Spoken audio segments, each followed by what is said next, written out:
The NFL gave us 3 crappy games on Christmas Day, but that's okay. We're going to talk about the players. Yeah, bah humbug. The players that we are excited to watch next.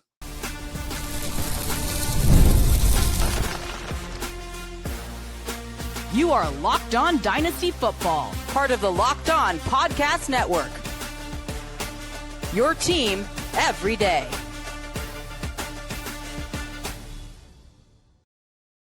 Welcome back to the Locked On Dynasty Football Podcast, part of the Locked On Podcast Network, your team every day. We'd like to thank you for making us the ¡1 sports podcast network. And today's episode is sponsored by Prize Picks. Download the Prize Picks app today. Use promo code LOCKEDONNFL to get $50 in lineups after you play your first $5 lineup. I am your host, Marcus Mosher. He is the Fantasy Football Hall of Famer, Michael Fabiano. And on today's show, we're previewing the 3 Christmas Day matchups. And let's start with this Cowboys-Commanders game. It's pretty rough from the Commanders side of things with Josh Johnson expected to start. They've had a bunch of injuries on offense. So we're going to pivot to Dallas. Who are you excited to see in this game? Dak. Yeah. That should be the gift of fantasy points in this game, Dak Prescott. And honestly, George Pickens, CeeDee Lamb. Washington's bad on the defensive side of the football. Over the last 8 weeks, they've given up the 6th most points to quarterbacks. Over the course of the season, they've allowed 18-plus points to quarterbacks 11 times. 4 have hit that mark since week 10. So Dak should bring the gift of fantasy points in this contest. Obviously, you're starting CeeDee Lamb. Obviously, you're starting George Pickens in this one. You mentioned that the Commanders maybe don't have much to give in this game. I think maybe they do.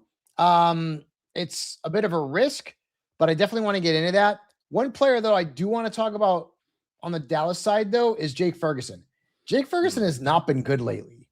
I mean, ever since the Cowboys have kind of gotten whole, I mean, look at his numbers, single digits in 3 of his last 4 games. But I got a Ferguson stat for you. This is the most damning stat for Jake Ferguson. Yeah. He is averaging 7.4 yards per reception this season. Jason Witten, at age 37 with the Cowboys, averaged 8.7 yards. Oh my God, that's hilarious. Yeah. This has been a really disturbing trend for Ferguson. I was actually writing about it all week. It's his yards after the catch per reception has dropped in every single season. He just doesn't look like the same athlete. And I was very bullish on him in the preseason from a dynasty perspective. I might be out, Fabs. I mean, he just looks like a shell of himself. I'm playing him against Washington. 100%. I'm more talking long-term. Yeah. Right. Washington's 6th most points allowed to tight ends over the last 8 weeks. Ferguson beat him for almost 22 in week 7. So I'm going to play him. But yeah, that what you just said, that future look ahead all depends on George Pickens. It all depends on George Pickens. I don't know if he's going to be back for the Cowboys next season. I have no idea. And if George Pickens is gone, then I'm in on Ferguson. But if Pickens is sticking around, then maybe I'm a little bit less likely to be all in on Jake Ferguson. Do you know who had more suspensions this year between DK Metcalf and George Pickens? Just putting that out there. It's DK Metcalf. There you go. Just throw that out there. So on the Commander side, and listen, I get it. Josh Johnson has been on 648 NFL teams. I mean, he's been on all of them. The Cowboys defense is so bad, though, that I'm still going to play Terry McLaurin. Like I'm in a dynasty championship. I ended up getting a Christmas miracle on Monday night. I thought I was going to get knocked out. I ended up winning on that pick 6 the Niners had at the end of the game. I'm going to play McLaurin. Like I know Josh Johnson is not a guy who's like Quentin Ewers, who's like coming in and, he's never played a snap. Josh Johnson's played plenty of football in the NFL, and there's actually been some weeks when he's had an opportunity to play where he hasn't been too bad. So I would not be shocked, and this is crazy to say, but I would not be shocked if he gave you 15-plus points in this game. But McLaurin has been the better of the 2 Commanders wide receivers since his return with DK Metcalf, or with Deebo Samuel, excuse me. And if I need a wide receiver, I'm going to play McLaurin.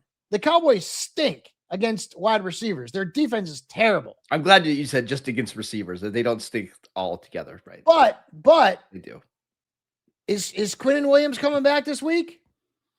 That's the expectation, yes. If he's back, I'm out on everybody in the backfield for the Commanders. Yeah. If he's not back, I wouldn't mind starting Chris Rodriguez as a flex where I need help. People need help, man. Like, think about all the players this week, and we're going to talk about this in the next 2 games on Christmas Day. I'm wondering if Netflix has like buyer's remorse right now. But there are because we're still going to watch these games. We're still going to watch these crappy games. I don't know. I may kick it over to A Christmas Story after the Cowboys. We'll see. But there are so many players who are going to be negatively affected because the quarterback situation is a disaster on whatever team it is out there. They're like, Rashee Rice doesn't look like he's coming back this week, right? I mean, why not just hang it up for the rest of the season with Rashee Rice? But say Rashee Rice was playing this week. Would you play Rashee Rice over Terry McLaurin? I wouldn't. I'd play McLaurin. So, like, people are in need right now. So I don't think McLaurin's a terrible play because the matchup is so good based on the Cowboys defense being so bad against wide receivers. A couple things on this game before we move on. Do you know how old Josh Johnson is without looking? I'm going to say he's probably like 36 or 37. 39. He'll turn 40. Oh, wow. Okay, he's even older than I thought. Which is crazy that we're starting a 39-year-old against this Cowboys defense. Let me ask you a question, though. Let me ask you a question, okay? People in Superflex leagues, Marcus. And this is what I was going to get to. Let me ask you a question. Are you going to start Max Brosmer? Are you going to start Chris Olakon, whatever the hell you say that dude? That guy, whatever his name is. Are you going to start, like, hell, I mean, there are how many bad quarterbacks playing this week? Is Malik Willis or Jordan Love playing? I don't even know. Well, can I give you a couple? Can I give you even a couple more? Like, I'm looking at someone like Aaron Rodgers who plays Cleveland this week without DK Metcalf. Yeah, I'd rather have Josh Johnson ranked higher. It's exactly crazy. And that's the point is don't be afraid to start Josh Johnson in this game because the Cowboys super flex league. If you start Josh Johnson in your fantasy championship in a 1 quarterback league, you got to stop drinking all that spiked eggnog because that's insane. Super flex, different story. Really quickly, I want to go back to Dak Prescott. QB 10 in our latest batch of ADP over on Dynasty League Football. I know I mentioned last week that I think he's a buy for me. For you, is it entirely dependent on whether or not George Pickens comes back in 2026? Yeah, that's huge. Dak Prescott would not be the same. Dak Prescott's best seasons have come when he's got like 2 really good wide receivers. Whether it's been CeeDee Lamb and Amari Cooper, or, you can even go back to Michael Gallup for crying out loud. Remember, Gallup had a 1,000-yard season in Dallas. And I just think that when you have better weapons, I mean, it's kind of obvious, the quarterback's numbers are going to be better. Dak's having a very good season. He's got a shot to lead the NFL in passing yards this year. I think that's partly why he's playing. He also missed a lot of time last year. And you know how many Cowboys have done that in the history of the NFL? Never happened. Not Aikman, not Romo, not Staubach, not Gary Hogaboom, not Quincy Carter. Nope. None of them. So, I mean, Dak's we need, from a fantasy standpoint, and as Cowboys fans, we need George Pickens back. And I think he will be back. Dak Prescott's contract runs through the 2028 season, I believe. I think the Cowboys are going to structure it so that Pickens, Lamb, and Dak can all play together for the next 3 seasons to give them the best shot of making a run in the postseason. I already know the comment that's coming. We don't need it. It's not going to happen. You totally read my mind. It's not going to happen. The best chance that the Cowboys have of getting to the postseason is Jerry Jones getting rid of the general manager label that he's had for the last 30 plus years that has gotten us nowhere. Sorry, go ahead.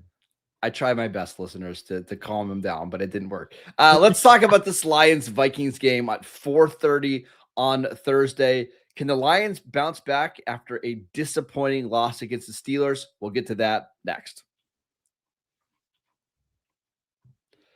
This episode is brought to you by Prize Picks. This holiday season is one of the most fun times for sports because we have bowl games going on. We've got big basketball matchups. We've got games on Christmas Day that we're talking about right now, and it's all happening at once. And while we're all making choices every day, one of the most fun places to make the right call is Prize Picks. Prize Picks is the easiest way to get in on daily fantasy. You just pick more or less on at least 2 player projections, lock in your lineup, and you're in the game. It's simple, it's fast, and it's available in 45 states, including California, Georgia, Texas, and Florida.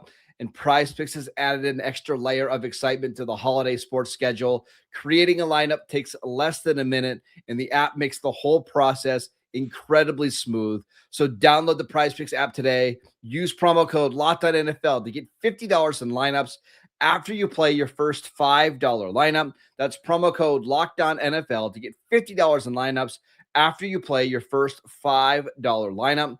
Prize Picks, it's good to be right. Welcome back to the Locked On Dynasty Football Podcast. We'd like to thank you for making us your first listen every single day. If you haven't done so already, check out the Everydayer Club. You're going to get ad-free episodes of the Locked On Dynasty Football Podcast. You're going to get exclusive Discord server access and so much more. Go to lockedondynasty.supercast.com or tap the link in the show notes to learn more.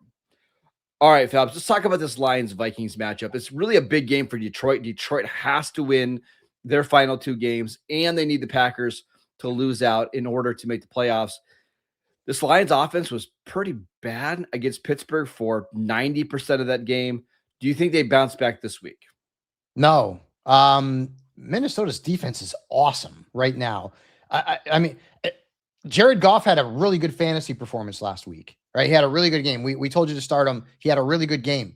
Do you know that since week 9, Minnesota's giving up 8.7 points per game to quarterbacks? I know. 8.7 points. No quarterback has beaten them for more than 16.7 points since week 10, and that was Lamar Jackson. So Jared Goff is a fade for me this week in a traditional 1 quarterback league. He's a fade for me. Now, Jahmyr Gibbs, you're obviously playing. You're going to play Amon-Ra St. Brown. He's not at 100%. And I hope to God he has a bounce back game because last week was gross. But Jameson Williams, listen, man, this is not a good matchup. And so while it's really hard to come out and say, well, you got to sit JMO in championship week, I would temper my expectations. Minnesota's defense has probably been playing better than any defense in the league in the last month. So no matter the one thing that could be their downfall is that Max Brosmer is a quarterback for the Vikings. And if the Vikings can't get anything going on offense, that defense could be on the field a lot. And that could be worrisome and tire that defense out. But let me ask you, is there one Viking that you have any faith in this week in starting? I have zero, none. Like, how do you start Justin Jefferson in your championship week? How do you start Jordan Addison or TJ Hawkinson? I'll start Will Reichert. That's what I was going to say. Yeah. I'll start Will Reichert this week. But how the hell do you start you can't start the Vikings defense as good as they've been, not in fantasy. And so really like I'm in a situation in one of my leagues where I have Justin Jefferson and I am seriously considering like flipping him out of my lineup in championship week. It is insane. And I've actually played the matchups with him. I started him last week because I like the matchup against the Giants. I started him the week before against the Cowboys. Didn't really work out for me. But this matchup's not good. And it's Max Brosmer who's throwing the ball to him. So it sucks. And this is kind of what happens sometimes late in the season. Yeah. But there is no Viking I have a lot of faith in. I mean, outside of Will Reichert, and that is saying something, man. I have a couple dynasty questions for you. Number one, I don't know what to do with Jordan Addison, and I want your thoughts on this because the more and more I think about it, he's going into year 4 in 2026. The Vikings have to decide on the 5th-year option. I believe it's $17 million for him, which is not excessive. I also saw yesterday because Zay Flowers made the Pro Bowl, his 5th-year option number is $28 million, and I don't know if Baltimore's going to give him that, but I'm starting to wonder if Jordan Addison, who's eligible for a contract extension after this year, if he could be somebody that could, maybe gets traded this offseason, because I like Addison a lot. I really do. I think he's a really good player. But if he's only going to catch 50 balls for 700 yards and 5 touchdowns, is it worth giving that guy $17 million and then having to give him a contract extension? His numbers have gone down in each of the last 3 seasons. And again, I know that's a lot of quarterback based, It's all quarterback based. But I do wonder, Fabs, if this is somebody that could get moved, and from a dynasty perspective, if we are hoping that he gets moved. Yeah, let's just get the trade him to the Bills thing out of the way. We all want every wide receiver who's worth anything to go to Buffalo. But yeah, I mean, the entire roster from a fantasy perspective, from a dynasty perspective, is dependent on what they do at quarterback. Yeah. Like, I know JJ McCarthy had been better, but I mean, not as it pertained to Justin Jefferson, he hadn't. Not as it pertained to Jordan Addison or TJ Hawkinson. And then you think, well, it'll get better in the future. Wait a minute. So the Vikings decided we're not going to get Justin Jefferson involved this year and things will get better in the future? Like, that's just dumb. That's stupid. And not for nothing, but JJ McCarthy is made out of glass. This guy's always hurt. He missed his entire rookie year with a knee injury. How many times has he been knocked out of the season this year? He was knocked out earlier in the year. He's out again with another injury. Like, I'm sorry. Again, I'm sure he's a great guy, but JJ McCarthy was never, ever good enough to be a draft pick as high as the Vikings made him. And he's going to ruin Justin Jefferson and he's going to ruin Jordan Addison as long as they're in Minnesota. They need to make a change, Marcus. I don't know if it's Kyler Murray.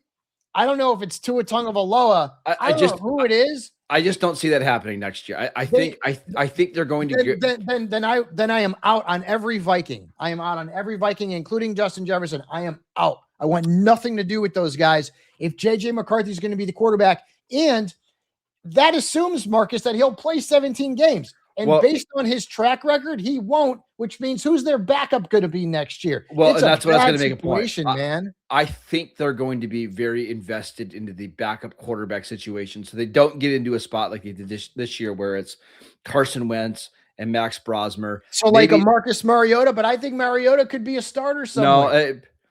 No, my guess is that they either trade for someone like, I'll give you an example. I think the Cardinals are either going to draft or trade for somebody. So maybe Jacoby Brissett would be like a fit in the Kevin O'Connell offense, like somebody that can come in and get the ball to the receivers. But I don't. Yeah. But I don't think Brissett, and we're seeing this in Arizona, he's not good enough to be a week in, week out starter that can win you games. Arizona has won one game when Brissett has started, and that was a game against our Cowboys, right? But the Cardinals fans, he doesn't win games. That's what I'm saying. So I think, but you put him in a situation like Minnesota where he can be a backup if McCarthy misses time. Or but again, like, maybe you can explain this to me. Why is Justin Jefferson's numbers going into the toilet? How is it going to get better? Explain to me, how is it going to get better? I mean, I would give the example of like, look at the Panthers receivers, Bryce Young's first couple of years in Carolina. I mean, they were awful. I mean, that passing offense was. Yeah, I know, but they didn't have a guy as talented as Ted McMillan. Who did they have? Jonathan Mingo? Yeah, I know, but I they had Adam Thielen. Marcus, come on. I mean, I know, but what I'm saying is that entire passing offense was bad with a young. Yeah, but they also have Dave Canales now. Like, they have an offensive-minded head coach. Everything changed there.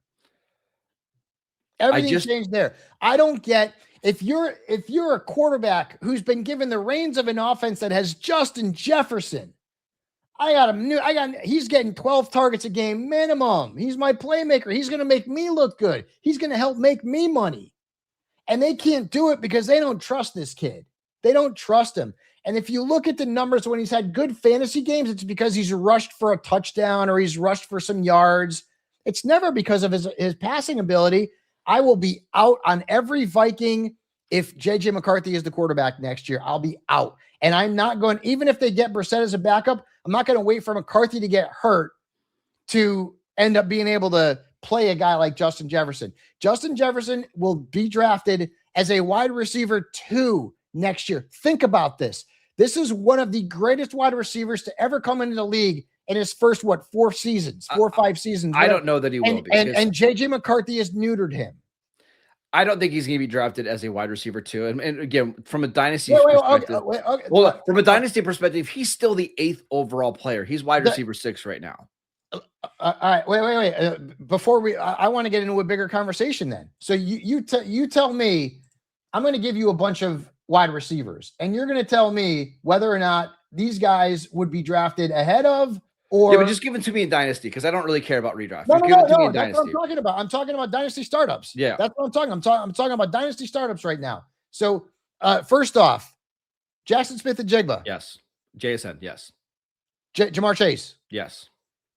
Puka. Yes. Okay. CeeDee. Yes. Amon-Ra. Yes. Rashee Rice with Mahomes coming back. Jefferson. I don't think so. Not with JJ McCarthy.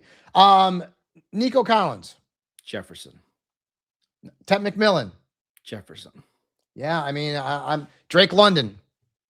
Jefferson. And George Pickens. Jefferson. And the reason why is I'm not going there. Not if JJ McCarthy's the quarterback. I'm not doing it.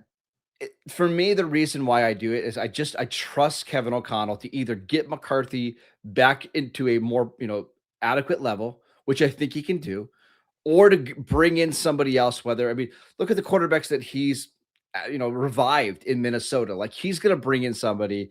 I trust this Minnesota situation to figure it out.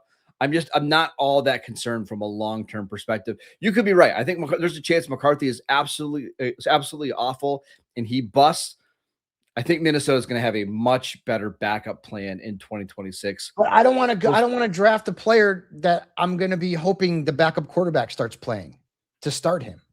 Which is, it's fair. I understand. Let's pivot to the Denver receivers because I want to talk about anything else besides JJ McCarthy. We'll get to that next.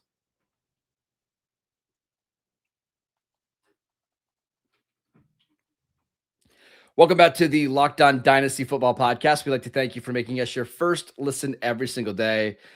All right, Fabs, let's talk about the night game on Christmas Day. Chiefs at Broncos. This game looked a whole lot better a couple of weeks ago, but I want to go to the Broncos side of things. Okay. Courtland Sutton made the Pro Bowl this year, which is a little shocking. I think that also shows you kind of where we're at with these Broncos or with the AFC receivers. But is Courtland Sutton somebody that we can start trusting not only in the fantasy playoffs, but in Dynasty long-term? Trusting insofar as he's a wide receiver 2 type. Yeah. I mean, because I don't know that he'll ever be more than a wide receiver 2. I know he's been awesome lately. 17 plus points in 3 of his last 4 games. He's seen 32 targets in the last 3. Pat Bryant got a little bit banged up. Troy Franklin. It's funny how that whole situation worked. I opened up, Sutton was awesome. And then for like a month, it was Troy Franklin. And then it went back to being Sutton again. Yeah. So, and Franklin's a good player. And I think he's going to have a role in this offense long-term. And so is Pat Bryant. So I'm not going to say that Courtland Sutton's going to emerge into an elite fantasy wide receiver, which he's really been over the last like 3-4 weeks. He's been very, very good. But as a wide receiver 2, yeah, I mean, I'm going to be in on him. What's crazy about this game is that within a 2-week period, every single fantasy scenario has flipped, right? I'm not playing the Broncos defense against Mahomes. I'm playing them this week. I maybe don't feel comfortable playing Courtland Sutton against the Chiefs defense at Arrowhead. Now I do. RJ Harvey was going to be a starter regardless, but like now I feel real good about him after the Chiefs gave up 31.7 combined points to Tajay Spears and Tony Pollard last week. Like, I love that. And if we look long-term with the Broncos, I think now we've got proof that RJ Harvey can be the lead back in an offense. And I know that Sean Payton likes to use 2 running backs, and maybe they bring back J.K. Dobbins. Maybe they bring back somebody else in. But the last 4 weeks has really helped RJ Harvey's dynasty value to the point where people are going to be drafting him a little bit higher next year. 100%. And I do think the Broncos will bring in somebody. Maybe they draft somebody in the mid rounds because I do think Sean Payton I think he's smart. Like, he doesn't want to overwork these guys. He wants to keep them fresh for the postseason. But I do think RJ Harvey can be the lead back, and the way they use him is going to set him up to score a lot of fantasy points. So I'm with you. The other guy that I wanted to ask you about is Xavier Worthy. Listen, I was super high on Worthy going into the year, had him as a top 20 dynasty receiver. It's been really rough, and there's a lot of factors. He got hurt in week 1. He banged up his ankle. Patrick Mahomes hasn't been the same. Now Mahomes is out. Rashee Rice has been in and out of the lineup. And I don't think we're going to learn anything from him in this game, but he is a player that I'm really curious to see what happens, this offseason with his dynasty value and going into 2026, because he's only 22. He's the only player in that offense that can run, But if Patrick Mahomes is going to be limited or if he's going to miss some time, I don't know what to do with him. He has only been fantasy relevant when he's been the wide receiver 1. Yeah. Right. Last year, Rashee Rice, obviously, we know he wasn't around. Since Rashee Rice has come back, and even before Rashee Rice came back, Xavier Worthy was not that good. Now, you would expect that Travis Kelce will walk off into the sunset with Taylor Swift hand in hand and start making babies and doing whatever, getting married. So he'll be out. So that's a whole lot of targets that are going to be, spread around to other places. So what do the Chiefs do at tight end? Do they bring in a David Njoku, which would be awesome? Do they bring in like an Isaiah Likely, which would be equally as awesome? They've got to do something. I don't think they're going to stick with Noah Gray. So that's also something that we have to factor into. What do they do in the backfield? Isaiah Pacheco's not coming back, I wouldn't think. I think they bring in a Ken Walker or a Breece Hall. They've got a lot of work to do. I don't know what their salary cap situation looks like. Awful. But the Chiefs are a team that's pretty smart. So, I mean, maybe they can try to finagle things. But are we sure they're smart, or do they just have Patrick Mahomes? That's what I'm starting to wonder now. Rashee Rice was a pretty good draft pick. He was. I mean, that's Isaiah Pacheco. I know he hasn't been great since he's gotten hurt, but I mean, he was a pretty good draft pick. That's fair. So, I feel good about their front. They've made moves to improve the offensive line, and now they've had injuries. The defense has been very good the last 2 years. But now, I mean, you're looking at, Chris Olodukun. And again, I don't know why I have a problem spelling this damn guy's name, whatever. I'm just going to call him CO. But but Worthy, I don't think he's ever going to be more than a wide receiver 2 in fantasy. And I don't think he's going to be a spectacular wide receiver 2 in fantasy. And especially, what do the Chiefs do? With Hollywood Brown, do they bring him back? There's a lot of question marks there. I still feel real good about Rashee Rice, especially when Mahomes is back, obviously. But Xavier Worthy, when you look at his entire, work, his whole career, and I know it's a small sample size, he's only really made a fantasy impact with no Rashee Rice. And when Rashee Rice has been there, he's done nothing. And honestly, in the first few weeks of the season, when Rice was suspended for the first 6, he didn't really do much either. Oladokun is how you say his name, by the way, Chris Oladokun. He was actually a 7th round pick by the Steelers. Isn't it Oladoku? So I see it. Oladokun. Pittsburgh drafted in the same year they took Kenny Pickett. And I remember he was like a 7th round pick, right? Yeah. South Dakota State, I believe. South Dakota State. Yeah. There you see. We're going to get you doing a lot of draft stuff here in the next couple of weeks. It's going to be a lot of fun. I can't wait, man. I'm looking forward to it. Yeah. And actually, there's a really talented tight end in this year's class, Kenyon Sadiq from Oregon, that is being mocked to the Chiefs a lot in round 1. And that's going to be a very fun discussion. We'll have that as we get into more of the draft season, but that is it for today's show. Go ahead. Before I get into one thing, is there any Chief you would start this week in championship? No, absolutely not. Isn't that insane? Here's my prediction. I think it's more likely than not that they don't score in this game. I got to play against the Broncos defense in one of my leagues, and it stinks because otherwise I wouldn't have to face them. And now they have the best matchup of the entire week with CO going.